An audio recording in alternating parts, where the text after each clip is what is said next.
ফজর এবং আসর এই দুই ওয়াক্ত নামাজ ইমানদারের জন্য পড়া অনেক সহজ হয়। যার অন্তরের মধ্যে নেফাকি আছে, কপটতা আছে, ইমান নিয়ে সন্দেহ সংশয় আছে, দুর্বলতা আছে, ওই কপাল পড়া হতভাগার জন্য ফজর পড়াটা কষ্ট হয়ে যায়, অর্থাৎ সে ফজর পড়তে পারে না। ভাইরা আমার, আমরা প্রত্যেকে যদি নিজের অবস্থানকে এই প্যারামিটার দিয়ে মাপার চেষ্টা করি, তাহলে দেখতে পাবো আমাদের ইমানের অবস্থা কোন জায়গা। পাঁচ ওয়াক্ত নামাজের নির্দেশ এত গুরুত্বপূর্ণ, বারবার করে আল্লাহ তাআলা স্মরণ করিয়েছেন, তার রাসূল সাল্লাল্লাহু আলাইহি ওয়াসাল্লাম স্মরণ করিয়েছেন, জীবনের শেষ মুহূর্তে স্মরণ করাচ্ছেন। কারণ এই নামাজ ছাড়া আখিরাতে একটা কদম আমরা সামনে আগাতে পারবো। প্রতিটা কদমে এই নামাজের প্রভাব আমাদের থাকবে। চেহারার উজ্জ্বলতা থাকবে ওযুর কারণে, সিজদার অঙ্গগুলো আলোকিত থাকবে সালাতের কারণে। আপনার আখিরাতের জীবনে ভয়ঙ্কর পরিস্থিতির সামনে দুনিয়ার কোন মাস্তানি, সরদারি, টাকা পয়সা, প্রভাব, প্রতিপত্তি, শিক্ষা দীক্ষা কোনো কিছু যখন কাজে লাগবে না, এই সালাত আপনার জীবনে অনেক বড় ভূমিকা রাখবে। সেজন্যই আহকামুল হাকিমিন, তিনি জানেন, তিনি গায়েবের মালিক, তিনি বারবার করে সালাত আদায় করতে বলেছেন। নবী করিম সাল্লাল্লাহু আলাইহি সাল্লামকে আল্লাহ মেরাজে নিয়ে দেখিয়েছেন নামাজ না পড়লে তার পরিণাম কি হয়, নামাজি ব্যক্তির তার পুরস্কার কি হয়।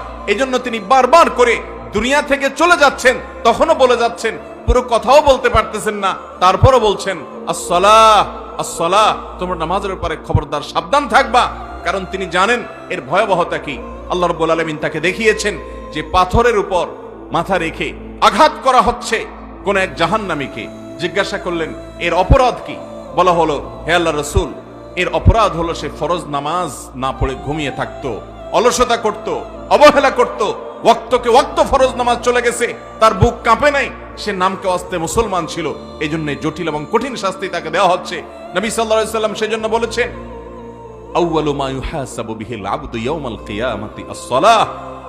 ও মুসলমান, তোমার মৃত্যুর পর তোমার রবের সামনে তোমাকে দাঁড়াতে হবে, কিয়ামতের ময়দানে একত্র হতে হবে।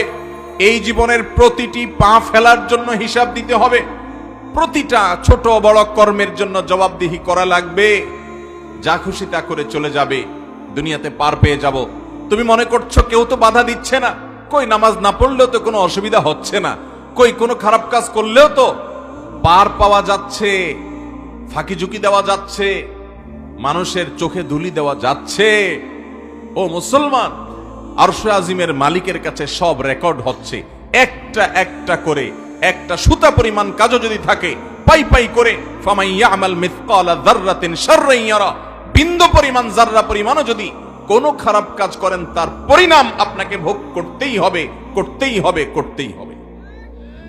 অতএব ভাইরা আমার, যারা নিজেদেরকে মুসলমান দাবি করেন, যারা কিয়ামতের ময়দানে দাঁড়াতে হবে, আখিরাতের প্রতি ঈমান রাখেন, যারা জান্নাত জাহান্নামের প্রতি বিশ্বাস রাখেন, তারা শুনে রাখেন, নবীজি সাল্লাল্লাহু আলাইহি সাল্লাম বলেছেন, আউয়ালু মা ইউহাসাবু বিহিল আবদু ইয়াউমাল কিয়ামাহ, কিয়ামতের দিন বান্দার সর্বপ্রথম যেই আমলের হিসাব চাওয়া হবে সেটা হলো আস-সালাহ, নামাজ। তোমার জীবনে নামাজের অবস্থা কি? আগে নামাজের ঘাটতি হলো। প্রাপ্তবয়স্ক হওয়া থেকে নিয়ে মৃত্যু পর্যন্ত নামাজ সব ওয়াক্ত পড়েছো কিনা? পড়লে সেখানে মনোযোগ, ধীরস্থিরতা ঠিকঠাক মতো কতটুকু ছিল, এর হিসাব নিকাশ দাও। তোমার নামাজের কোয়ালিটি কি ছিল? যে ব্যক্তির নামাজের হিসাব মোটামুটি ঠিকঠাক মতো সে দিতে পারবে, ফাকাদ আফলাহা ওয়া আনজাহ, নবীজি বলেছেন সে ব্যক্তি সফল হবে, সাকসেস হবে, সামনের বাকি সব তার সহজ হয়ে যাবে। আর যে ব্যক্তির নামাজের হিসাবে ঘাপলা ধরা পড়বে, ভেজাল ধরা পড়বে, ফাকাদ খাবা ওয়া খাসির, এই কপাল পোড়া ধরা পড়ে যাবে, এ লুজার হয়ে যাবে, ক্ষতিগ্রস্ত হবে, সামনে আর সে এগোতে পারবে না। ও ভাই আমার, এই নামাজ আমরা যদি পড়ি, আমাদের আল্লাহর কোনো লাভ নাই, নবীজিরও কোনো লাভ। এই নামাজ আমাদের লাভ, এটা জান্নাতের চাবি, এটা ছাড়া জান্নাতে যাওয়ার সম্ভাবনা নাই।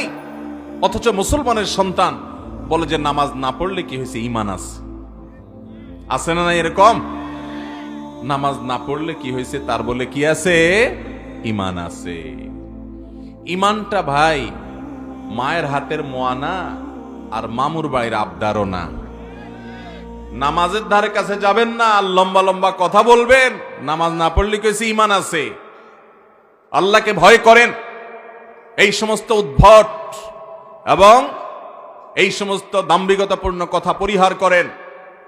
ভাইরা আমার, এটা ঠিক যে ফোকায়ে কেরামের মধ্যে মত পার্থক্য আছে। অনেক ইমামগণ বলেছেন ইচ্ছাকৃত ঠান্ডা মাথায় যে মুসলমান নামাজ পড়ে না, বসে বসে খেলা দেখে, ঘন্টাকে ঘন্টা ওয়াক্ত চলে গেছে তবুও নামাজ পড়ে নাই, শুয়ে আছে, ফজরের নামাজ চলে গেছে, 7টা-8টায় ঘুম থেকে উঠছে, সে অলসতা করেছে, নামাজ পড়ে নাই ঠান্ডা মাথায়। তো এইরকম ব্যক্তি যে ঠান্ডা মাথায় নামাজ পড়ে না, ইচ্ছাকৃত নামাজ ত্যাগ করে, সে ব্যক্তিকে অনেক ইমাম বলেছেন এই ব্যক্তি আর মুসলমান থাকে না। নামাজ না পড়লে সে আর মুসলমান থাকে না, ইসলাম থেকে খারিজ হয়ে যায়। না মুসলমান হইলে কি গায়ের জোরে মুসলমান হবেন? আল্লাহর খাতায় নাম থাকে না।